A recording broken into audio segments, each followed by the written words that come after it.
आपका विश्वास का जीवन कैसा होगा ये इस बात पे निर्भर करता है कि आपकी नींवें कितनी मजबूत हैं. How your faith journey will be, how your faith walk will be, depends totally on how strong your foundations are. Okay हम लोग जब घर बनाते हैं हम ज़्यादा ध्यान किस पे देते हैं? When we build our Interiors houses, what do we pay attention on? On the interiors. हाँ, सोफा ऐसा कलर का होना The चाहिए, sofa should look like this. Paint ऐसा होना चाहिए. The paint should be like that. मगर अगर एक अच्छे आर्किटेक्ट को आपने बुलाया, वो जानता है सोफा तो ठीक है मगर सोफा का भार उठाएगा आपका But if घर. you consult a good architect, he will say the sofa is good, but can it take your weight? यानी जो हम इंटीरियर में क्या आता है, जो दिखता है, बिल्डिंग बाहर से हमारा घर कैसा दिख रहा है, फसाड कैसा है, बाहर से कैसा दिख रहा है, वो दिखता है. मगर जो दिखता है वो उसके ऊपर टिका है जो नहीं दिखता. So the interior and the exterior will only talk about what it looks like, what you can feel or you can see when you look at a building. But what is external depends totally on what is internal, which is not visible. So majority लोग उस पर ध्यान लगाते हैं जो दिखता है, परमेश्वर उस पर ध्यान लगाता है जो नहीं दिखता. Majority people are paying attention on what is visible, but God is looking at, He is concerned about that which is not visible. और अगर जो नहीं दिखता यानी कि नींवें अगर उस पे आपने ध्यान लगाया तो जो दिखता है सुंदर वो अडिग रहेगा, उसको कोई गिरा नहीं पाएगा. And if you focus on that which is internal, which is not visible, what you can see will also stay stable, it will not fall.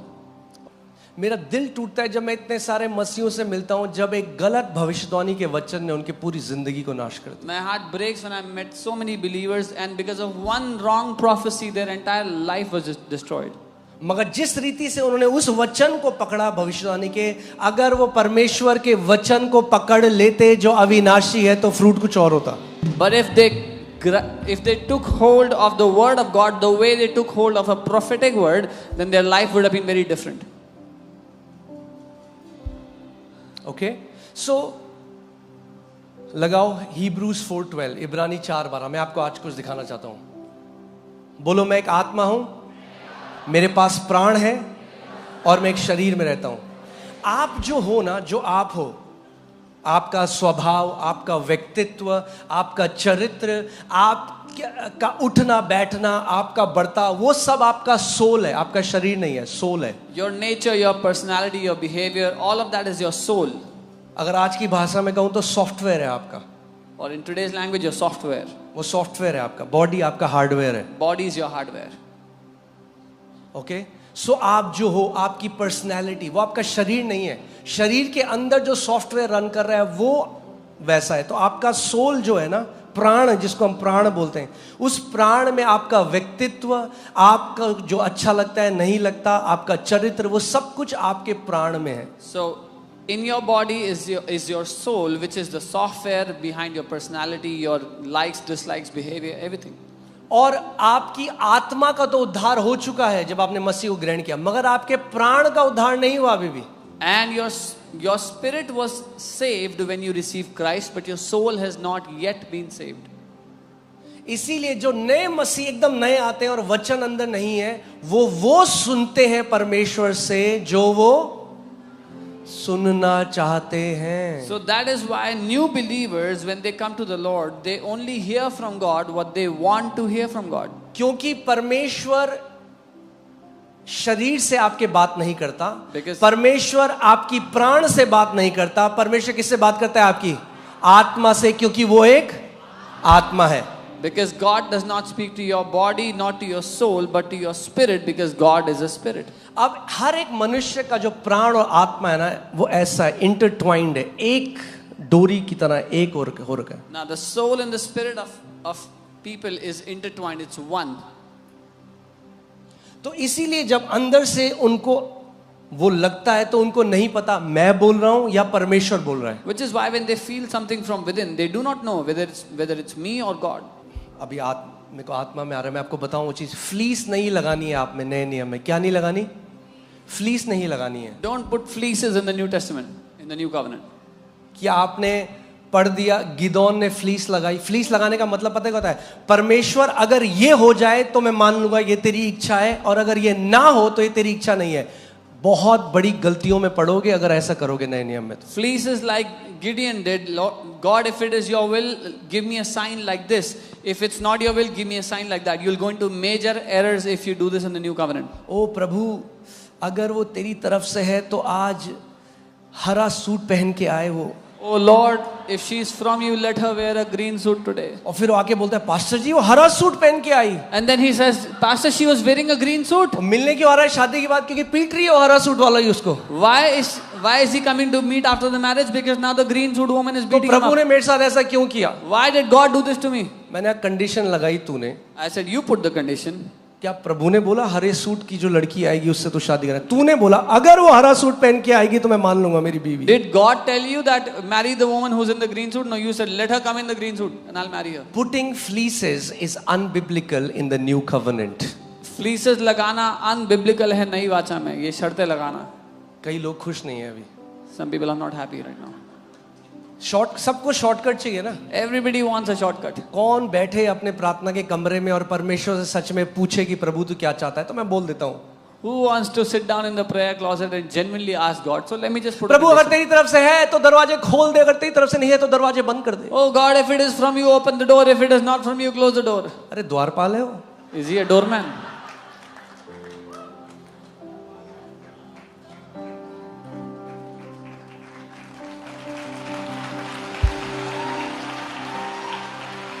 बैठो उसकी उपस्थिति में। Sit in his presence. अगर कोई शादी जैसा डिसीजन हरा नीला पीला में कर ली शादी, If you took such an important decision like marriage with these fleeces, और फिर मुंह लेके आ रहे हरा नीला पीला, and then come with your face with the same colors you put fleeces on. पड़ोसी को बोलो फ्लीस नहीं लगाना। Tell your neighbor, don't put fleeces. अच्छा, अब क्वेश्चन आता है कि अगर फ्लीस नहीं लगाना तो हम क्या करें? Then the question comes, if we don't put fleeces, what do we do? इसलिए नहीं लगाना। गिदोन ने क्यों लगाई पुराने नियम में? आपको क्यों नहीं लगानी? गिदोन ने इससे लगाई कि उसे सहायक पवित्र आत्मा नहीं दिया गया था। आपको नए नियम में एक शिक्षक, एक सहायक, एक मार्गदर्शक दिया गया है। Why did Gideon put a fleece and you should not in the new covenant is because he was not given a helper, but you have been given a helper, a guide, a comforter in the new covenant, the Holy Spirit. Okay? Many people have destroyed their life with a fleece. बहुत से लोगों ने जिंदगी नाश कर ली है fleece के चक्कर में। Okay? चलिए वापस आते हैं। Let's come back. तो क्योंकि परमेश्वर का वचन जीवित और प्रबल और हर एक दो धारी तलवार से भी बहुत चोखा है, और मैंने आपको पिछले संडे भी बताया था दो धारी तलवार से चोखा क्या होता है? सर्जरी का चाकू। हाँ, मैंने आपको बताया था डॉक्टर ऐसे नहीं काटता शरीर को, वो छूता है केवल और स्किन कटती जाती है। A surgery knife is sharper than a two-edged sword. The doctor just touches the skin and it cuts open. मगर सर्जरी नाइफ की भी एक लिमिट है, वो बहुत अंदर नहीं जा सकता। मगर वचन कह रहा है कि जो वचन है ना, देखो क्या करता है, और प्राण और आत्मा को और गांठ गांठ और गूदा को अलग करता है। क्या करता है वचन? आपकी प्राण और आत्मा को क्या करता है? अलग करता है। अब मैं आपको एक बना के दिखाता हूं, मेरी ड्राइंग तो इतनी अच्छी नहीं है बट फिर भी। But what the word does is it separates your soul and your spirit, even the joints and the marrow. आप समझ लो, ठीक है? अच्छा, एक दूसरा कलर कर देते हैं कि आप समझो। ये आपकी आत्मा है, यीशु के लहू से धुली हुई, एकदम परफेक्ट, ठीक है? ये सफेद आपका प्राण है, और ये दोनों एक है। तो जब आवाज यहां से जब आता है ना, तो आपको पता नहीं चलता कि ये मेरी आत्मा से आया है या ये मेरे प्राण से आया है। मगर परमेश्वर का वचन कह रहा है, When a voice comes, you're not able to discern whether it's from my spirit or the soul. But परमेश्वर का वचन कह रहा है कि परमेश्वर का जो वचन है ना, वो दो धारी तलवार की तरह है, जो इसके बीच में जाकर इसको अलग कर देता है। The word of God, like a two-edged sword, goes in and separates the two. यानी जैसा वचन आपके अंदर चला जाता है, आत्मा और प्राण अलग अलग होता जाता है। So as the word of God goes deep in you, the soul and the spirit are separated. और तब जब पवित्र आत्मा आपकी आत्मा को गवाही देता है, आपको इंस्टेंटली पता चलता है ये पवित्र परमेश्वर से आ रहा है, ये मेरे मन की आवाज है, ये परमेश्वर की आवाज है। कैसे आप अब डिफरेंशिएट कर पा रहे हो? क्योंकि अब वचन आपके अंदर है। Then when you hear a voice, you are easily able to differentiate this is from God and this is from my soul, because now the word is in you.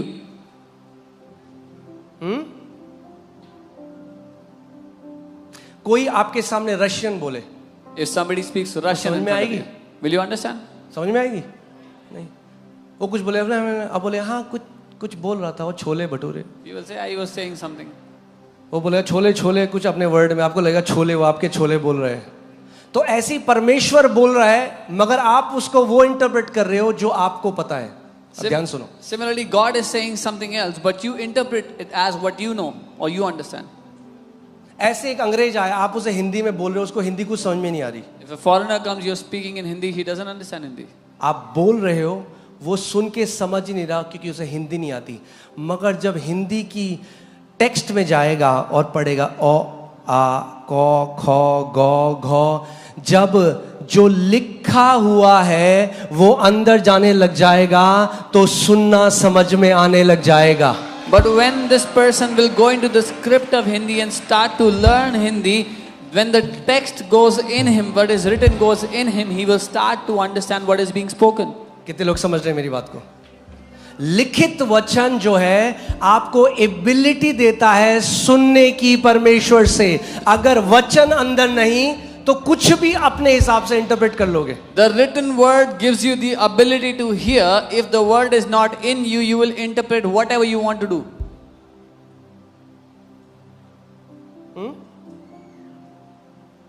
आप एक दर्शन हो सकता है, जेन्युइन दर्शन परमेश्वर ने आपको दिया, genuine Darshan, It could be a मगर आप genuine उसका vision. बहुत बैड इंटरप्रिटेशन लेकर बाहर आए। It could be a genuine vision that God has given you, but you will take a very wrong interpretation out of it. मैं आपको अपने जीवन से बताता हूँ ये कैसे हुआ। I'll tell you from my life what मुझे happened. बहुत एक्सट्रीम वो जो मेंटल वो जो नर्व डिसऑर्डर था उसका दर्द होता था। I used to have very extreme nerve disorder pain. और मैंने एक दर्शन देखा, मैं उपवास प्रार्थना कर रहा था, मैंने दर्शन में देखा कि पवित्र आत्मा ने मुझे फोकस किया कि यीशु मसीह क्रूस में है और वो जो कांटों का ताज है वो उसके साइड से आंख के बगल से वो कांटा निकल के उसकी आंख को छूता हुआ बाहर आ रहा है। And I saw in a vision that Jesus was on the cross and the thorn on his head was piercing his eye. जैसे ही मैं उस दर्शन को देख रहा हूँ, मेरे मन से क्या आवाज आई? तेरा दर्द कुछ भी नहीं है यीशु के आगे। When I saw that vision, my heart said, your pain is nothing compared to Jesus. सही बात है कि नहीं है? अभी आगे भी सुनो। But here, तो ये किसने बोला? Who said मुझे this? क्या लगा कि ये किसने बोला? what did I पवित्र think? आत्मा ने। I thought Holy Spirit is saying कि this. क्या तू दर्द कर रहा है? देख यीशु का दर्द कितना है तेरे सामने, तेरा दर्द कुछ भी नहीं है। What are you talking about pain? Look at the pain of Jesus. Your pain is nothing before his. मैंने हाँ जी मेरा दर्द तो कुछ भी नहीं। I said, yeah, my pain is nothing, Lord. एक साल के बाद After 1 year, मैं बैठा हुआ था, I was sitting. अचानक पवित्र आत्मा ने मुझसे बोला, बेटा Suddenly the Holy Spirit said, तूने son, पूरा मिस इंटरप्रेट किया वो दर्शन जो मैंने तुझे दिया था। son, you completely misinterpreted the vision that I gave you. मैंने कहा प्रभु कौन सा दर्शन? I said, प्रभु Lord, ने मुझे याद दिलाया। which vision? The Lord reminded me. मेरा इंटरप्रिटेशन क्या आया? तेरा दर्द कुछ भी नहीं यीशु के आगे। My interpretation was your pain is nothing before पवित्र Jesus. आत्मा ने कहा मैं तुझे ये बताना चाहता था क्योंकि यीशु ने तेरे लिए वो दर्द सहा, तुझे ये दर्द सहने की जरूरत नहीं है। The Holy Spirit said, I was trying to tell you because Jesus suffered that pain on your behalf. You don't have to suffer this pain in your life. Same दर्शन, ईस्ट और west interpretation. Same vision but completely opposite अब interpretation. Question ये आएगा कि एक साल तक पवित्र आत्मा ने वेट क्यों किया? But the question is, why did the Holy Spirit wait till 1 year? उस एक साल में मैं यीशु की पहचान में बढ़ा वचन के द्वारा। Because in that 1 year, I grew in the identity of Jesus by the word of God. यीशु ने चेलों का मैं तुम्हें बहुत बातें बताना चाहता हूं मगर अभी तुम उनको नहीं समझ सकते। Jesus- मगर जब वो सत्य का आत्मा आएगा तब तुम्हें सब सत्य बताएगा। Jesus said to the disciples, I want to tell you many things, but I cannot. But when the Spirit of truth comes, He will tell you all truth. मेरे पीछे बोलो, वचन से भरे हुए और आत्मा से भरे हुए। So we are filled with the word and we are filled with the Spirit. जितना वचन अंदर जाएगा उतना जड़ पकड़ते जाओगे, The more the word, जितना आत्मा में बढ़ोगे उतना ऊपर जाते रहोगे। the more the word goes in you, the more you will be deep rooted. The more the spirit, the more you will climb high.